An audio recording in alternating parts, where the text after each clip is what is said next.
Welcome back to all. देखिए हम लोग लिनियर अलजेब्रा को आगे कंटिन्यू करते हैं और आज हम लोग एक वेरी इंपॉर्टेंट थ्योरम और रिजल्ट देखेंगे। वो क्या है कि prove that each finite subset of finite dimensional vector space V over F that generates V can be reduced to a basis of V। यानी अगर आपके पास में वेक्टर स्पेस का कोई सबसेट है जो क्या करता है, जो वेक्टर को जनरेट करता है, तो आप उसको बेसिस में रिड्यूस कर सकते हैं। यानी finite dimensional vector space V F के लिए एस अगर भी का सबसेट है सच दैट के linear span S equal to V है, या बोलिए कि span S equal to V है, ठीक है, तो आप एस को रिड्यूस कर सकते हैं बी में, बी यानी कि बेसिस ऑफ वी एफ में, ठीक है। ऐसे भी बोल सकते हैं कि अगर एस कोई सबसेट है भी का जो कि भी को जनरेट करता है, तो आपको एस का एक सबसेट बी मिलेगा जो क्या होगा, जो बेसिस होगा, ठीक है। यानी बहुत अच्छे से बोले तो आप ऐसे बोल सकते हैं ना, दैट इज़ क्या, ए जेनरेटिंग सेट, एक जो जेनरेटिंग सेट है, ठीक है, generating set can be reduced to a basis, ठीक है, for V over F. Vector space V F के लिए कोई जनरेटिंग सेट को आप बेसिस में रिड्यूस कर सकते हैं, ठीक है। तो बहुत ही इंपॉर्टेंट और इंटरेस्टिंग रिजल्ट है और मैं वन बाय वन करके अभी काफ़ी सारे रिजल्ट करूँगा, तो इसको समअप करूँगा। आप देखिए बहुत मज़ा आएगा, ठीक है। बगैर स्किप किए इसके पहले इसका प्रूफ देख लेते हैं, ठीक है। तो ये कैसे प्रूफ करेंगे, ऐसे प्रूफ करते हैं हम लोग सपोज करते हैं, ठीक है, लेट क्या एस सबसेट भी है, ठीक है, is a generating set, generating subset of भी, ठीक है। सपोज करते हैं कि एस जो है भी का क्या है, जनरेटिंग सबसेट है, ठीक है। तो हमको क्या प्रूफ करना है, तो हमको ये प्रूफ करना है, वी हैव टू शो, क्या, वी हैव टू शो, हमको शो करना है कि देयर एग्जिस्ट, यहाँ पे एक एग्जिस्ट करेगा बी सबसेट ऑफ एस, ठीक है, सच दैट बी क्या होगा, B is basis for B, B क्या होगा, बेसिस होगा वेक्टर स्पेस बी का। इसका मतलब क्या है, इसका मतलब ये है कि आपका जो बी है वो क्या होगा, वो लीनियरली इंडिपेंडेंट होगा, एक चीज़, ठीक है। और दूसरा ये कि बी जो होगा वो क्या करेगा, स्पैन करेगा या जनरेट करेगा किसको, भी को, ठीक है। यानी ऐसे बोल सकते हैं आप कि span of B is equal to V होगा, या बोलिए कि linear span of B equal to V होगा, ठीक है। तो ये हमारा टारगेट है, ये हमको प्रूफ करना है, ठीक है। तो पहले हम ये देखना चाहते हैं कि क्या ऐसा कोई सबसेट होगा जो लीनियरली इंडिपेंडेंट हो सकता है। तो देखिए हम ये जानते हैं फाई क्या है, एम्प्टी सेट है, ठीक है, एम्प्टी सेट। और ये क्या होता है, ये सबसेट होता है किसी भी सेट का, is a subset of any set, ये किसी भी सेट का सबसेट होता है, ठीक है। और हम लोग ये जानते हैं कि फाई क्या होता है, लीनियरली इंडिपेंडेंट भी होता है। यानी अगर हम लोग नल सेट का बात करें तो कम से कम एस के पास में नल सेट तो है, देयरफॉर, ठीक है, एस हैज़ क्या, नल सेट, एस के पास में नल सेट होगा, ठीक है, विच इज़ क्या, विच इज़ लीनियरली इंडिपेंडेंट। अब देखिए ये हुआ एक एलिमेंट का बात। अगर हम लोग एक और एलिमेंट बात कर लें, ठीक है, सपोज़ करें कि लेट क्या, एस के पास में दो एलिमेंट है, या नल एलिमेंट के अलावा कोई एलिमेंट है, मान लेते हैं कि एक्स के पास में है, ठीक है, V1, ठीक है, और V1 क्या है, नॉट जीरो है। तो अगर V1 नॉट जीरो है तो आपको पता है कि सिंगल्टन जो नॉन जीरो, सिंगल्टन सेट जो होता है नॉन जीरो एलिमेंट का, वो भी क्या होता है, लीनियरली इंडिपेंडेंट होता है, ठीक है। Let S1 equal to V1 and V1 is not zero is linearly independent, ठीक है। देयरफॉर हम लोग ये कह सकते हैं कि S क्या कह सकता है, S कैन हैव, S रख सकता है क्या, S1, ठीक है, जो कि एक जो है सिंगल्टन एलिमेंट का सेट है और लीनियरली इंडिपेंडेंट है, ठीक है। अच्छा, तो यहाँ से हम लोग ये देख रहे हैं कि S1 आपका लीनियरली इंडिपेंडेंट है, यानी S के पास में पहले तो नल सेट था, फिर एक सिंगल एलिमेंट का सेट आ गया। तो चूंकि हमको देखिए फाइनाइट डायमेंशनल वेक्टर स्पेस के लिए प्रूफ करना है, तो हम क्या कर सकते हैं, हम धीरे धीरे जो है इसमें कुछ और एलिमेंट को ऐड कर सकते हैं, ठीक है। तो सिंस क्या है, एस आपका सबसेट है भी का, भी क्या है, भी है आपका फाइनाइट डायमेंशनल वेक्टर स्पेस, ठीक है। देयरफॉर ठीक है, वी कैन ऐड, हम ऐड कर सकते हैं कोई दूसरा एलिमेंट क्या, V2, ठीक है, इन S सच दैट क्या हो जाएगा कि अब एक नया सेट बन जाएगा आपका V1 और V2, ठीक है। और ये क्या होगा, ये होगा लीनियरली इंडिपेंडेंट, ठीक है। तो इसमें हम लोग एक और एलिमेंट ऐड कर दिए, therefore V can add V2 in S1 में ऐड कर दिए, ठीक है, सच दैट कि हमको एक नया सेट मिला V1 V2 और वो भी क्या हो गया, लीनियरली इंडिपेंडेंट। तो इस तरीके से देखिए क्या हो गया, हमको दो एलिमेंट का सेट मिल गया, ठीक है। इसी तरीके से हम देखिए हम ऐड करते जाएंगे और ताकि हमको एक बड़ा सबसेट मिल जाए, कीप ऐडिंग, ठीक है, V3 V4 V5, ठीक है, टिल VP तक ऐड करते हैं, ठीक है, सच दैट अब ये जो सेट बनेगा V1 V2 V3 से लेकर के VP तक, ये क्या होगा मेरा, ये होगा मेरा लीनियरली इंडिपेंडेंट। ये हम लोग सपोज कर लेते हैं। देखो भाई, मैं नल सेट से चला था, खाली सेट से, फिर एक सिंगल एलिमेंट का सेट लिया, वो भी लीनियरली इंडिपेंडेंट होता है, फिर उसमें एक एलिमेंट और ऐड किया और अभी मैं VP तक पहुंच गया हूं, ठीक है। और ये सपोज कर रहा हूं कि ये लीनियरली इंडिपेंडेंट है, ठीक है। अच्छा, वेयर, जहाँ मैं मान लेता हूं कि अब P से आगे और एलिमेंट हमको नहीं मिलेगा डेफिनेटली, ठीक है, क्योंकि ये एक सबसेट है और फाइनाइट डायमेंशनल वेक्टर स्पेस का है, तो हमको एटमोस्ट P ही एलिमेंट मिलेगा, ठीक है।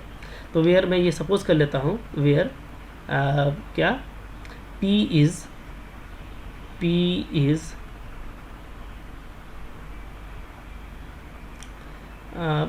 P को मैं मान लेता हूँ कि P जो है मेरा वो क्या है, कैसा एलिमेंट है, वो मेरा हाईएस्ट नॉन निगेटिव एलिमेंट है, ठीक है। P is the largest non negative integer, मतलब इससे बड़ा हमको अब नहीं मिलेगा, ठीक है, ओके। चलिए, तो इतना एलिमेंट हम ऐड कर दिया और हमको लीनियरली इंडिपेंडेंट मिल गया। तो लीनियरली इंडिपेंडेंट तो हमको मिल ही रहा है, ठीक है, यहाँ पे हमको ये चीज़ दिख रहा है। लेट हम सपोज कर लेते हैं कि यही जो है वो क्या है, B है। Let V is equal to V1 V2 V3 VP, ये हो गया, ये सबसेट हो गया S का, ठीक है। एंड देयरफॉर क्या हो जाएगा, ये आपका B क्या हो जाएगा, B आपका हो गया लीनियरली इंडिपेंडेंट।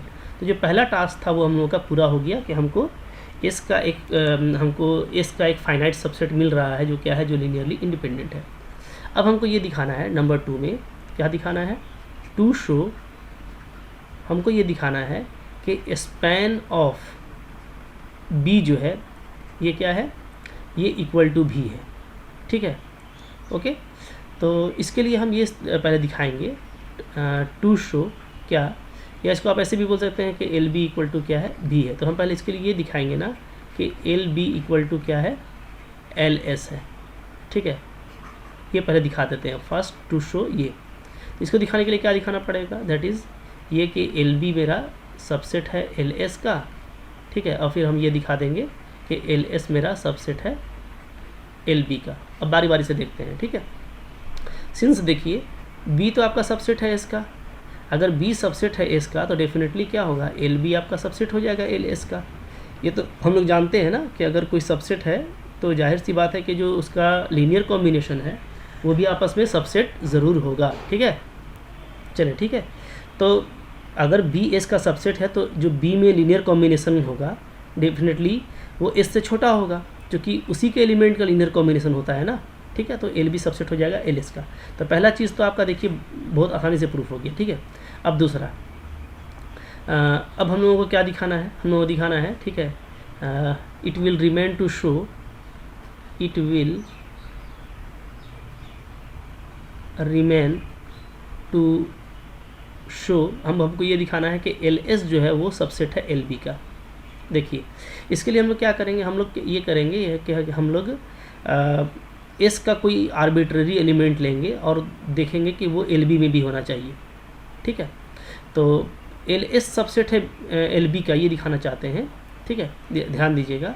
तो यहाँ पे हम ये दिखा देते हैं ना कि एस जो है वो सबसेट है किसका, एल बी का, ठीक है। अगर एस एल बी का सबसेट होगा तो एल एस भी एल बी का सबसेट हो जाएगा, जैसा हम आपको बताए थे, ठीक है। सारी बातें एक ही होती हैं, आपको ये बात समझ के रखना है कि क्या, जैसे मान लीजिए कि अगर कोई ए है वो बी का सबसेट है, ठीक है, तो यहाँ से ये आ जाएगा कि ए सबसेट होगा एल बी का भी, या बोलिएगा तो एल ए भी सबसेट होगा किसका, एल बी का। ये सारी बातें आपस में क्या है, इक्विवेलेंट है, ठीक है, ओके। आर इक्विवेलेंट, ये सब आपस में इक्विवेलेंट है, ठीक है। ये बात ध्यान दीजिएगा। तो हम लोग ये दिखाना चाहते हैं, इसका मतलब आप ये भी दिखा सकते हैं, ठीक है।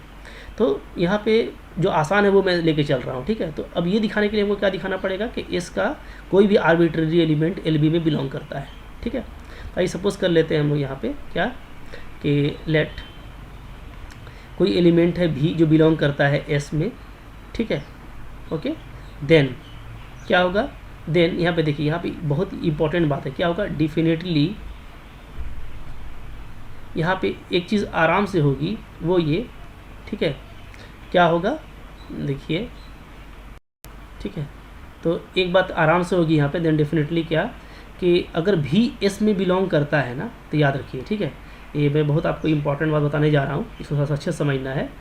अगर भी एस में बिलोंग करता है तो डेफिनेटली क्या होगा, भी जो है वो बिलोंग करेगा एल बी में भी। क्यों, देखिए, सिंस, क्यों मैं बता रहा हूँ, इफ़ अगर भी मेरा एल बी में बिलोंग नहीं करेगा, देन यहाँ से क्या होगा, दिस इम्प्लाइज, ये आ जाएगा कि ये जो एलिमेंट भी है, जब आप इसको यूनियन करेंगे किसके साथ में, बी के साथ में, ठीक है, तो ये क्या हो जाएगा, ये हो जाएगा लीनियरली इंडिपेंडेंट, ठीक है। और अगर ये लीनियर, देखिए बात समझिए अच्छा से, ये कैसे हो जाएगा, ये अब थोड़ा सा यहाँ पे इंपॉर्टेंट सी बात है, बहुत ही इंपॉर्टेंट बात है, आराम से समझिएगा। हाँ, देखिए ये बहुत ही इंपॉर्टेंट बात है। हम लोग एक रिज़ल्ट पढ़े थे, क्या था रिज़ल्ट, ये रिज़ल्ट पढ़े थे, ठीक है, कि अगर एस सबसेट है भी का और एस आपका क्या है, लीनियरली इंडिपेंडेंट है, बात समझिएगा, ठीक है, एंड अगर कोई एलिमेंट भी में है, ठीक है, और एस में नहीं है, भी बिलोंग्स टू भी नॉट बिलोंग्स टू एस, ठीक है, देन क्या होगा, तो ये होगा कि अगर हम एस में मिला देते हैं स्मॉल भी को, ठीक है, तो ये क्या होगा, ये लीनियरली डिपेंडेंट होगा। दिस इम्प्लाइज, ये इम्प्लाइज करता है कि एल एस, ये जो है हम लोगों का, ठीक है, यानी भी बिलोंग करेगा एल एस में, यानी स्पैन एस में। ये हम लोग आप लोग को रिजल्ट पढ़ाए थे, ठीक है, याद आता है ये रिजल्ट, ठीक है, डेफिनेटली ये रिजल्ट आपको याद होगा। यानी यहाँ से आप ये लिखेंगे एल एस, आप ऐसे लिख सकते हैं एल एस कॉन्टेंस भी, ठीक है, यानी क्या, यानी और अच्छे से समझिए तो ये कि एस यूनियन भी, ये क्या होगा, ये लीनियरली डिपेंडेंट होगा। इसका मतलब ये होगा कि भी बिलोंग्स करेगा स्पैन एस में, ठीक है। और ये डबल इम्प्लीकेशन है, ध्यान दीजिए, डबल इम्प्लीकेशन का मतलब क्या, अगर ये चीज़ है तो ये चीज़ होगा, ठीक है। अब आप समझिए, यहाँ पे देखिए, यहाँ पे जो मेरे पास में एलिमेंट है भी बिलोंग्स टू एस, ठीक है, तो जो भी बिलोंग्स टू एस है तो डेफिनेटली ये भी बी में बिलोंग नहीं करता है, इसलिए कि अगर बी में बिलोंग करेगा तब तो ये अपने आप खुद ब खुद प्रूफ हो जाएगा। तो देखिए, ठीक है, एज मैं यहाँ पे लिख देता हूँ, हियर क्या है, भी बिलोंग करता है एस में, ठीक है, एंड भी बिलोंग नहीं करता है किसमें, आपका बी में, ठीक है। क्यों, समझिए, सब बात मैं आपको बता दे रहा हूँ। बिकॉज अगर भी बिलोंग करता भी में, ठीक है, देन इविडेंटली, तब तो कोई दिक्कत ही नहीं था इसको बात करने में। इविडेंटली क्या हो जाता कि भी आपका बिलोंग कर जाता एल बी में भी, तब तो हमको कुछ प्रूफ ही नहीं करना पड़ता जो हमको प्रूफ करना है, ठीक है। तो इसलिए यहाँ पे जरूर भी मेरा बी में बिलोंग नहीं करता है, ठीक है। तो भी एस में बिलोंग करता है, भी बी में बिलोंग नहीं करता है। और बी क्या है आपका, बी आपका लीनियरली इंडिपेंडेंट है, ऊपर हम लोग ये चीज़ देख चुके हैं, ठीक है। देयरफॉर ये होगा कि अगर भी बिलोंग्स करेगा एल बी में, ठीक है, तो यहाँ से हमको ये मिलेगा कि बी यूनियन भी क्या है, ये आपका लीनियरली डिपेंडेंट है, जो मैंने रिजल्ट यहाँ पे लिखा है, बात समझिएगा, ठीक है। लेकिन इसका अगर हम कॉन्ट्राडिक्शन लगाते हैं तो इसका कॉन्ट्राडिक्शन क्या हो जाएगा, तो अगर भी, चूँकि ये डबल इम्प्लीकेशन है, तो अगर भी बिलोंग नहीं करता है एल बी में, याद रखिएगा, तो यहाँ से क्या आ जाएगा, यहाँ से आ जाएगा कि बी यूनियन भी क्या है, ये आपका लीनियरली इंडिपेंडेंट है। बात फॉलो कर रहे हैं ना, ठीक है। तो यहाँ पे ये चीज़ आपको याद रखनी है, ये बहुत ही इंपॉर्टेंट चीज़ है, इसका हम यूज़ किए हैं। इसको आप नहीं भी लिखेंगे एग्जाम में तो चलेगा, लेकिन यहाँ पे ये चीज़ देखिए, सिंस मैंने क्या लिखा कि अगर भी एल बी में बिलोंग नहीं करेगा तो ये लीनियरली इंडिपेंडेंट हो जाएगा, ठीक है। और अगर ये लीनियरली इंडिपेंडेंट हो गया, बात समझिए, and if B union this भी is linearly independent, this implies, इसका मतलब क्या होगा, इसका मतलब होगा कि जो बी के पास में एलिमेंट है v1 v2 v3 से लेकर के vp तक, उसमें अगर हम इस v को मिला देंगे तो e भी लीनियरली इंडिपेंडेंट हो गया। इसका मतलब क्या हो गया, इसका मतलब हो गया कि b इज़ सेट ऑफ क्या, ऑफ p+1 एलिमेंट्स, ठीक है। और जबकि ये क्या हो गया, ये कॉन्ट्राडिक्शन हो गया, विच कॉन्ट्राडिक्ट्स क्या, विच कॉन्ट्राडिक्ट्स द स्टेटमेंट दैट क्या, b has at most p element. चूँकि हम लोग ऊपर में ये लिए थे कि p मेरा लार्जेस्ट एलिमेंट है, ठीक है, तो p मेरा लार्जेस्ट एलिमेंट है, इसलिए p ही एलिमेंट का लीनियरली इंडिपेंडेंट सबसेट होना था, तो p+1 का तो नहीं होगा, तो इसलिए ये चीज़ मेरा क्या हो गया, फिर कॉन्ट्राडिक्शन में चला जाएगा, ठीक है। तो इसका मतलब ये है कि देयरफॉर क्या होना चाहिए, देयरफॉर ये होना चाहिए कि b यूनियन भी, ये क्या होना चाहिए, ये लीनियरली इंडिपेंडेंट नहीं होना चाहिए, नॉट लीनियरली इंडिपेंडेंट। इसका मतलब ये है कि b यूनियन भी को क्या होना चाहिए, इज़ लीनियरली डिपेंडेंट होना चाहिए। और इसका मतलब क्या हो जाएगा, इसका मतलब ये हो जाएगा कि जो भी है वो बिलोंग करेगा किस में, एल बी में, ठीक है। तो आ गया जी, देयरफॉर क्या, v belongs to s implies क्या आ जा रहा है, v belongs to L B, ठीक है। और v चूँकि है s का आर्बिट्ररी एलिमेंट है, ठीक है, v क्या है, s का आर्बिट्ररी एलिमेंट है। इसका मतलब क्या हो गया, इसका मतलब ये हो गया कि s जो है वो सबसेट है एल बी का। अब समझिएगा, s सबसेट है एल बी का, इसका मतलब क्या है कि एल एस भी सबसेट होगा एल बी का, ठीक है। तो देयरफॉर क्या आ गया, देयरफॉर ये आ गया कि एल एस सबसेट है एल बी का, और ऊपर में हम लोगों ने देखा था कि भैया एल बी क्या है, सबसेट है एल एस का, ठीक है। तो यहाँ से ये चीज़ आ गया कि एल एस और एल बी क्या है, इक्वल है। अगर एस को पूरा स्पैन करता है बी और एस जो है सबसेट है भी का, ठीक है, तो यहाँ से ये चीज़ हम लोग देखेंगे, ठीक है। क्योंकि ये क्या है, एल एस हमारा भी है, ये हमको गिवन है, एल एस क्या है, एल एस आपका भी है, ये गिवन है, ठीक है, ओके। देयरफॉर क्या हो जाएगा, देयरफॉर हो जाएगा आपका यहाँ से कि क्या लिखेंगे हम लोग, यहाँ पर हम लोग लिखेंगे देयरफॉर क्या, कि L B is equal to V. तो प्रूफ हो गया कि बी हमको एक सबसेट मिल रहा है, ठीक है। Therefore B subset S is linearly independent and span of B is equal to V. तो सारी बातें प्रूफ हो गई, देख पा रहे हैं। तो कितना आसानी से आपको प्रूफ हो गया, ठीक है।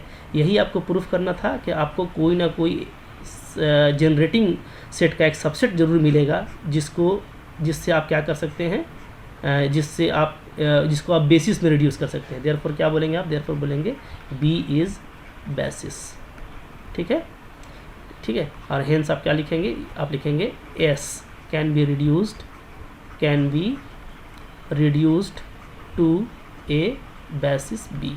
कितना आसानी से प्रूफ हो गया, देख रहे हैं। बिल्कुल प्रैक्टिकल होकर करना है, आपको कोई दिक्कत नहीं आएगा, ठीक है। तो शुरू में देखिए मैंने ये बात लिया था कि चूँकि आपको ये चीज़ गिवन था कि एस जो है सबसेट है भी का और जनरेटिंग सबसेट है, तो यहाँ से आप ये बात लिख सकते हैं कि क्या एल एस मेरा क्या होगा, L S equal to V होगा, ठीक है। और इसको आप 1 करके फिर आप यहाँ पे चाहे तो यूजिंग 1 लिख सकते हैं ना, ठीक है, क्योंकि एस आपको जनरेटिंग सबसेट दिया हुआ है, ठीक है। तो यहाँ से जो मैंने एल एस इक्वल टू भी लिया है, ठीक है। और बीच में भी कहीं पे मैंने बोला था कि जैसे मेरे को दिखाना था क्या क्या, देख लेते हैं। देखिए हम लोग को ये दिखाना था कि स्पैन बी इक्वल टू भी, यानी एल बी इक्वल टू भी, ठीक है। तो उसके लिए हम लोग स्पैन बी इक्वल टू भी दिखाने के लिए, यानी ये दिखाने के लिए हम लोग ये दिखा दे रहे थे L B equal to L S. तो चूँकि क्या है, चूँकि आपका एल एस जो है वो भी के बराबर है, ठीक है, तो इसलिए ये ऑटोमेटिकली ये प्रूफ हो जाएगा। बात फॉलो कर रहे हैं? ठीक है, तो आप यहाँ पे चाहें तो ये लिख सकते हैं यूजिंग 1। ठीक है, क्या यूजिंग 1। ठीक है, आई होप आपको ये पूरा समझ में आ गया है। समझ में आ गया तो लाइक ज़रूर कीजिएगा, दोस्तों के साथ शेयर भी कीजिएगा। बहुत ही इंपॉर्टेंट थ्योरम था, पढ़ते रहिए अच्छे से। ठीक है, कोई कमेंट हो तो ज़रूर बताइएगा, और सब्सक्राइब नहीं किया तो ज़रूर कर लीजिए। मिलते हैं नेक्स्ट कंटेंट में, तब तक के लिए थैंक यू वेरी मच।